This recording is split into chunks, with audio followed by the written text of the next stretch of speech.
आपका जो GPS receiver है वो हर पॉइंट पे जहाँ भी वो होगा वो मिनिमम 3 सैटेलाइट्स के साथ कम्युनिकेशन में होगा। 3 सैटेलाइट्स जो हैं वो उस आपके जीपीएस रिसीवर के साथ अपना डेटा जो है वो शेयर करेंगे, ठीक है। तो 3 सैटेलाइट्स के हेल्प से जीपीएस रिसीवर जो है वो अपनी एग्जैक्ट लोकेशन को फाइंड कर लेता है। और ये वो कैसे फाइंड करता है?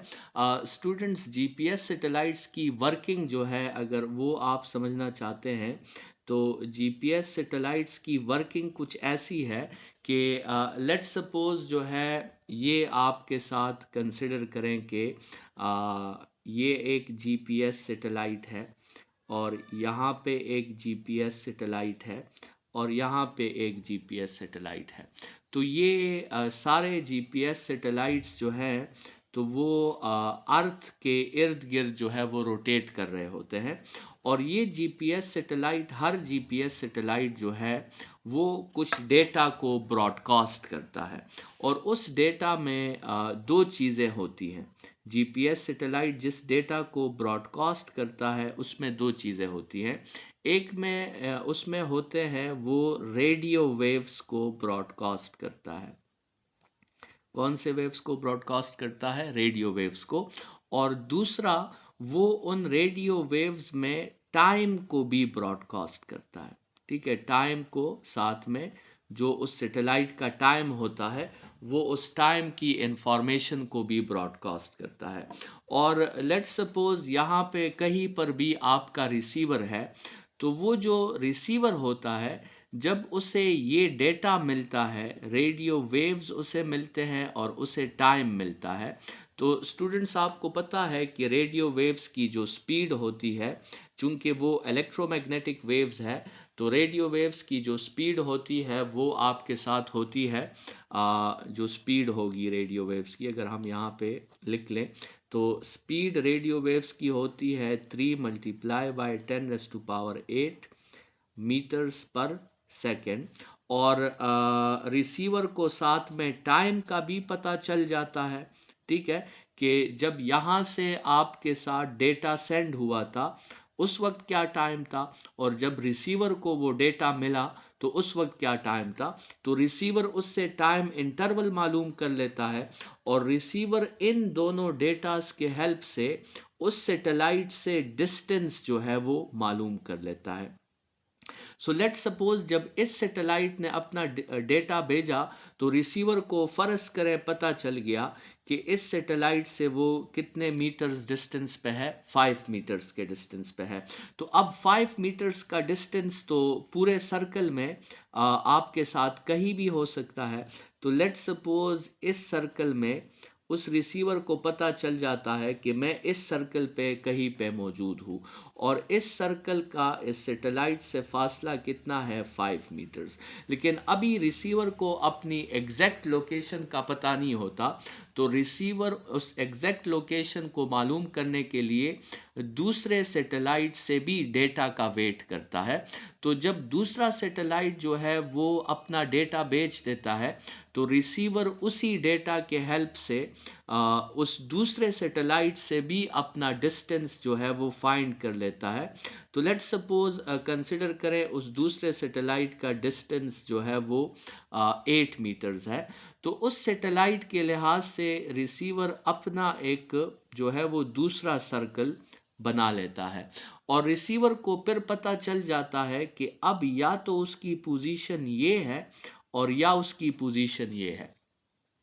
लेकिन इन दोनों में कौन सी पोजीशन होगी, रिसीवर उसके लिए फिर थर्ड सैटेलाइट के डेटा का वेट करता है और थर्ड सैटेलाइट से जब उसे डेटा मिल जाता है तो उससे वो उस थर्ड सैटेलाइट से भी फासला फाइंड कर लेता है कि लेट्स सपोज वो 3 मीटर्स है।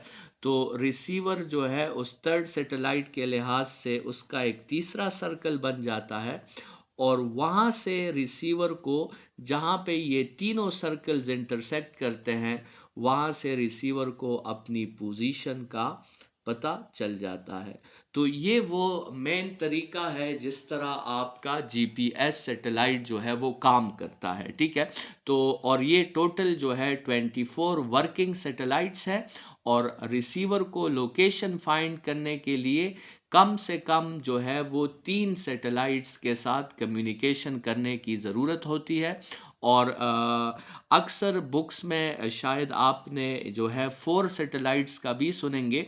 तो वो फोर्थ सैटेलाइट जो होता है वो उस पोजीशन को कंफर्म करने के लिए होता है, और बाकी पोजीशन मालूम करने के लिए जो है वो 3 सैटेलाइट्स का होना जो है वो मस्ट है। स्टूडेंट्स, ये जो जीपीएस वाले सैटेलाइट्स हैं, ये अर्थ के सरफेस से तकरीबन 20,000 किलोमीटर्स के हाइट पे ये सैटेलाइट्स होते हैं, ठीक है। ये जो 24 सैटेलाइट्स हैं, तो ये अर्थ के सरफेस से तकरीबन किस हाइट पे है? ये अर्थ के सरफेस से तकरीबन 20,000 किलोमीटर्स के हाइट पे है। और इसके अलावा जो हमने बात की कि वेदर पर्पसेस के लिए भी आप सैटेलाइट्स को जो है वो यूज़ कर सकते हैं। तो वेदर पर्पसेस के लिए भी जनरली जो है जिन सैटेलाइट्स को यूज़ किया जाता है, वो भी आपके साथ जो है या जियो स्टेशनरी सैटेलाइट्स को यूज़ किया जाता है। जियो स्टेशनरी सैटेलाइट्स को जो है वेदर पर्पस के लिए भी यूज़ किया जाता है। और ये सैटेलाइट्स जो है ये आपके साथ टेम्परेचर को भी मेजर कर सकते हैं, और ये किसी हाइट से हमें जो है वो क्लाउड्स की इमेजेस भी सेंड करते हैं, और जिससे हमें वेदर ब्रॉडकास्ट में हेल्प मिलती है, और वेदर फॉरकास्टिंग में भी हमें हेल्प मिलती है। तो ये आपके साथ जो है वो 3 मकासद है जिसमें सैटेलाइट्स को यूज़ किया जाता है।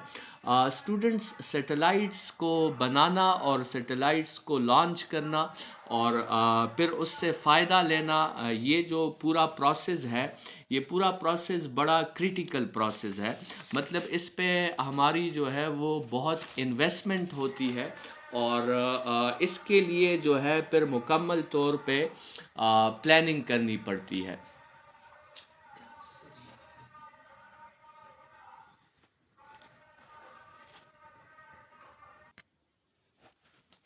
तो इसके लिए जो है आपके साथ सैटेलाइट्स को लॉन्च करना और उसको बनाना और उसको डिज़ाइन करना, इसके लिए आपके साथ मुकम्मल जो है वो क्या करनी पड़ती है, वो प्लानिंग करनी पड़ती है। तो उस प्लानिंग में जो है कुछ बातें बहुत ज़रूरी है, और कुछ चीज़ें कैलकुलेट करना बहुत ज़रूरी है। और उन चीज़ों में अगर हमसे थोड़ी सी भी मिस्टेक हो गई, तो हमारे सालों की मेहनत और उस सैटेलाइट को बनाने में जितना वक्त हमने लगाया है, वो सारा ज़ाया हो सकता है।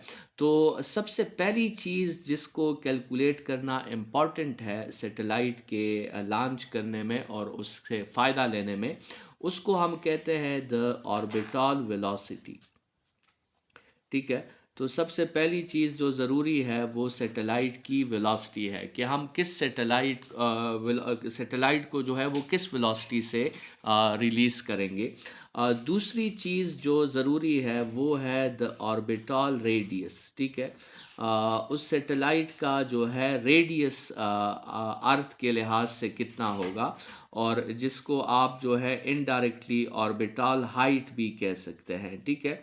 हाइट का वर्ड उस वक्त यूज़ करना है जब आप फासला अर्थ के सरफेस से मालूम कर रहे हैं, और रेडियस का वर्ड उस वक्त यूज़ करना है जब आप फासला अर्थ के सेंटर से मालूम कर रहे हैं।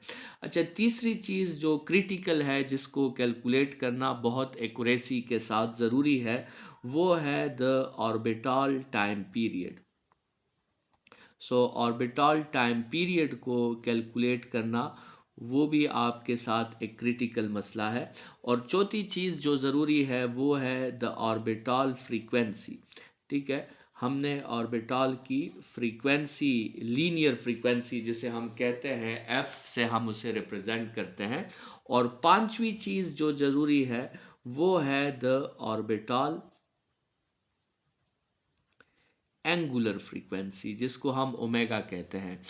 स्टूडेंट्स, ये ओमेगा जो है इसको एंगुलर स्पीड भी कहा जाता है। और इस ओमेगा को जो है एंगुलर फ्रीक्वेंसी भी कहा जाता है। तो इसके दो नाम हैं, ठीक है, एंगुलर स्पीड भी इसे कहा जाता है और एंगुलर फ्रीक्वेंसी भी इसे कहा जाता है। तो सैटेलाइट की प्लानिंग में और इसके कैलकुलेशन में ये 5 चीज़ें इंतहाई इम्पॉर्टेंट है और इन 5 चीज़ों पे बात करना बहुत ज़रूरी है और इनको फाइंड करना इंतहाई क्रिटिकल मसला है। मतलब इन चीज़ों को आपने बहुत ज़्यादा एक्यूरेसी और बहुत ज़्यादा प्रिसिजन से आपने ये क्वांटिटीज़ फाइंड करनी होंगी, क्योंकि अगर इन क्वांटिटीज़ में आपके साथ थोड़ी सी भी गलती हो गई तो ये गलती आपके, जैसे हमने कहा कि आपके सालों की मेहनत को ये छोटी सी गलती ज़ाया कर सकती है। तो हम तो इसकी कैलकुलेशन जो है हमारे फर्स्ट ईयर के डोमेन में सिर्फ आइडियल के लिए करेंगे, लेकिन प्रैक्टिकली जब आप तमाम इफ़ेक्ट्स को डालेंगे तो फिर इसकी कैलकुलेशन जो है वो बहुत क्रिटिकल हो जाती है और बहुत एक्यूरेटली फिर इस कैलकुलेशन को परफॉर्म करना पड़ता है। तो और इन 5 क्वांटिटीज़ में स्टूडेंट्स किसी एक को चूज़ करना हमारी चॉइस होती है। मतलब मैं अगर वेलोसिटी को चूज़ करना चाहूँ तो मैं वेलोसिटी को अपनी मर्ज़ी से चूज़ कर सकता हूँ, लेकिन फिर इन बाकी चारों को मुझे उसी वेलोसिटी के लिए फाइंड करना होगा। इसी तरह अगर मैं टाइम पीरियड को चूज़ करना चाहूँ तो मैं टाइम पीरियड को चूज़ कर सकता हूँ, लेकिन फिर उन बाकी क्वांटिटीज़ को मुझे उसी टाइम पीरियड के लिए फाइंड करना होगा। तो इन 5 क्वांटिटीज़ में किसी एक क्वांटिटी को चूज़ करने का हमें इख्तियार है, लेकिन फिर वो बाकी क्वांटिटीज़ जो होंगी वो फिर हम चूज़ नहीं करेंगे, वो फिर हम फार्मूला के हेल्प से फाइंड करेंगे और उस डेटा का एक सेट बनेगा जो कि उस सैटेलाइट के लिए फिर एप्लीकेबल होगा। तो वन बाय वन जो है अब हम इन सब क्वांटिटीज़ की बात करते हैं और इनके लिए फार्मूलाज जो हैं वो हम वन बाय वन डिराइव करते हैं। तो सबसे पहले जिस क्वांटिटी की हमने बात करनी है वो है द ऑर्बिटल वेलोसिटी, ठीक है। तो स्टूडेंट्स कंसिडर करें कि आपके साथ ये अर्थ का सरफेस है और ये आपकी एक सैटेलाइट है और ये सैटेलाइट क्या कर रही है, ये अर्थ के सरफेस से अर्थ से यूनिफॉर्म सर्कुलर मोशन कर रही है, ठीक है।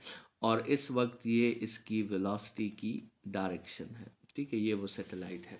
तो स्टूडेंट्स इस ऑर्बिटल में जिस वेलोसिटी से ये रोटेट कर रहा है इस वेलोसिटी को हम ऑर्बिटल वेलोसिटी कहते हैं और इस वेलोसिटी की कैलकुलेशन के लिए हम ये लॉजिक यूज़ करेंगे कि यहाँ पर अगर ये सैटेलाइट जो है वो रोटेट कर रहा है तो इस सैटेलाइट को ज़रूरत है सेंट्रीपिटल फोर्स की, और यहाँ पर ये सेंट्रीपिटल फोर्स कौन प्रोवाइड कर रहा है, इस अर्थ और सैटेलाइट के दरमियान जो ग्रेविटेशनल फोर्स है वो सेंट्रीपिटल फोर्स प्रोवाइड कर रहा है।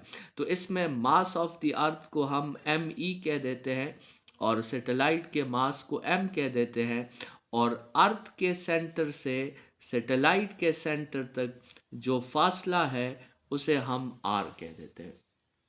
तो स्टूडेंट्स इस फार्मूला में वैल्यूज पुट करते हैं। सेंट्रीपिटल फोर्स की जगह हम लिख लेते हैं M V square by R और ग्रेविटेशनल फोर्स की जगह लिख देते हैं G mass of earth mass of satellite divided by R square. Students इसमें एक और आर कैंसिल और मास कैंसिल, तो आपके साथ वी स्क्वायर आ जाएगा G mass of earth divided by radius, और जब इस पे अंडर रूट लेंगे तो आपके साथ आ जाएगा G mass of earth divided by radius under the root. ये आपके साथ स्टूडेंट्स ऑर्बिटल वेलोसिटी का आ गया फार्मूला और ये ऑर्बिटल वेलोसिटी का फार्मूला आपको बताता है कि ऑर्बिटल वेलोसिटी जो है वो ऑर्बिटल रेडियस के साथ क्या रखती है, इनवर्स रिलेशन रखती है। तो स्टूडेंट्स, जितना आप हाइट बढ़ाओगे, जितना आप रेडियस बढ़ाओगे, तो साथ में आपके साथ ऑर्बिटल वेलोसिटी जो है वो कम होती जाएगी। मतलब मिसाल के तौर पे, अगर ये आपके साथ अर्थ है और अर्थ से लेट्स सपोज इस फासले पे अगर एक सैटेलाइट है, और फिर अगर आप फासले को क्या कर दें, फासले को ज़्यादा कर दें, और एक दूसरा सैटेलाइट है, और फिर फासले को आप और भी ज़्यादा कर दें, तो एक तीसरा सैटेलाइट है, और इस पहले सैटेलाइट की ऑर्बिटल वेलोसिटी v1 है, दूसरे सैटेलाइट की ऑर्बिटल वेलोसिटी v2 है, और तीसरे सैटेलाइट की ऑर्बिटल वेलोसिटी v3 है। तो स्टूडेंट्स, v1 सबसे ज़्यादा होगी, v2 फिर दूसरे नंबर पे होगी, और सबसे कम वेलोसिटी किसकी होगी, वो v3 की होगी। क्योंकि जितना ऑर्बिटल रेडियस बढ़ेगा उतना आपके साथ ऑर्बिटल वेलोसिटी डिक्रीज होगी। दोनों में आपके साथ क्या है, इनवर्स रिलेशन है। तो इसका मतलब ये है स्टूडेंट्स कि जितना हम किसी सैटेलाइट को अर्थ से दूर करते जाएंगे, तो वेलोसिटी क्या होगी, वेलोसिटी डिक्रीज होती जाएगी। और जितनी किसी सैटेलाइट को अर्थ के करीब लाएंगे, तो फिर वेलोसिटी क्या होगी, फिर वेलोसिटी इंक्रीज होती जाएगी। ये सिंपल रिलेशन है, ठीक है। अगर सैटेलाइट को दूर ले जाएंगे तो ऑर्बिटल वेलोसिटी की रिक्वायरमेंट कम होती जाएगी, और अगर किसी सैटेलाइट को करीब लाएंगे तो फिर ऑर्बिटल वेलोसिटी की रिक्वायरमेंट जो होगी वो ज़्यादा होती जाएगी। तो स्टूडेंट्स, अगर हम ये कैलकुलेट करना चाहें कि सबसे ज़्यादा ऑर्बिटल वेलोसिटी जो है वो किस वक्त पॉसिबल है, ठीक है।